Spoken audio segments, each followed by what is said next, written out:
Haha, here's your friend Megatron to keep you company.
For Legend Skill figures, I collected a few New Age releases, and it has been good.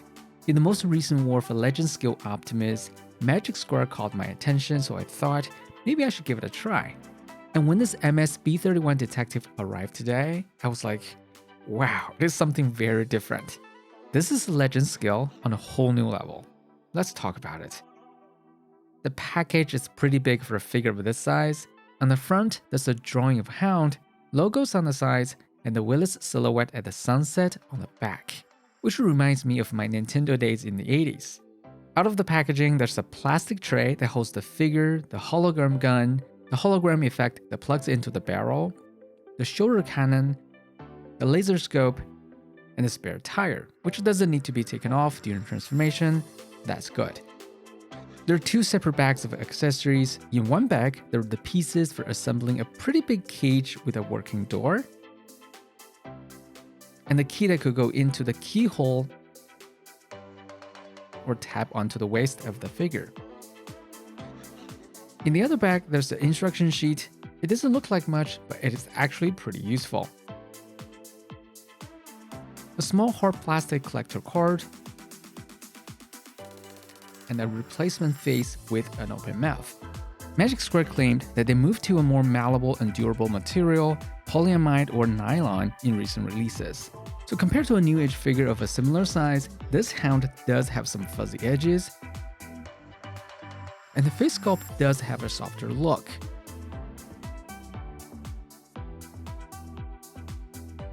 With these sacrifices, Magic Square advertised more superior engineering for creating a better representation of the character and offering smoother transformation experience. And in my opinion, this Hound delivers. The very first impression I have about the figure is it looks exactly like a miniature masterpiece. The similar cartoony look, the proportion, the matte surface, and most importantly, the sculpt and the likeness of the character. It feels simply amazing to have a figure that is as delicate but made so much smaller. Especially when I'm very familiar with MP-47 Hound, holding this little figure makes me feel like a giant. The figure measures about 9 centimeters, significantly taller than New Age Carbots. Here's a side-by-side photo comparison with MP-47. Proportionally, Magic Square Hound is a bit beefier, has a shorter upper body and longer lower body. The chest is not as thick. Rather than that, everything else pretty much borrowed the masterpiece design, and it is also very faithful to G1. But in scaled up photos or videos, it doesn't bring you nearly as much fun as when you put it in your hand. It looks pretty good in person with such a small size.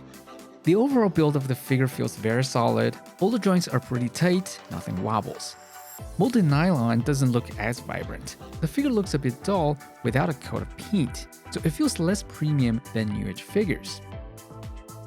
There are only some yellow and silver bits painted here and there. The windshield is clear plastic with a painted frame.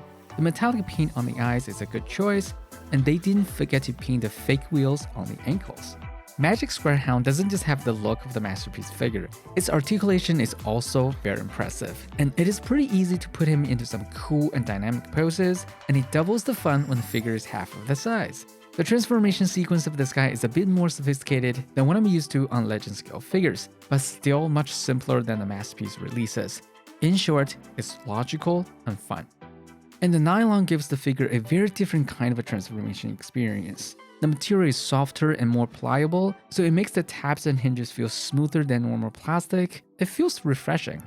And the car mode is another highlight. It's not as accurate as the masterpiece car mode to Willis, but pretty close. The windshield could be folded just like the real deal. Everything tabs in very securely and the car feels dense. With rubber tires, it rolls fast and smooth like a Matchbox metal car, but super quiet, and I could do this all day. For the articulation, the head is on a ball joint that goes up all the way, has no downward movement, and very limited side to side. The shoulder cannon has a small range moving up and down. The shoulder is on a visible ball joint, rotates 360, and lifts 90. And due to transformation, the shoulder could be moved downward a little bit. Here's the bicep cut, single jointed elbow that goes over 90, and the hand rotates. 360 on the waist rotation, and this connecting lever could be used to bend the figure forward and backward. It doesn't look that good, but surprisingly, it's super useful for posing. The leg goes forward over 90, and just like MP-47, the skirt piece moves with the leg. Lift the side skirt and the leg goes outward just over 45, and there's no backward movement. Double jointed knee that goes almost the full range.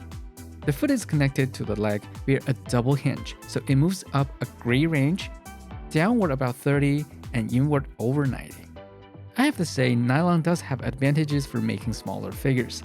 This level of engineering on such a small figure would be unthinkable if it weren't for the more durable material.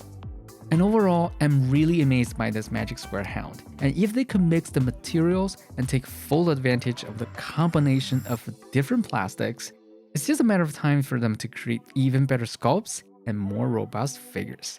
Alright, thanks for watching, I'll see you next time.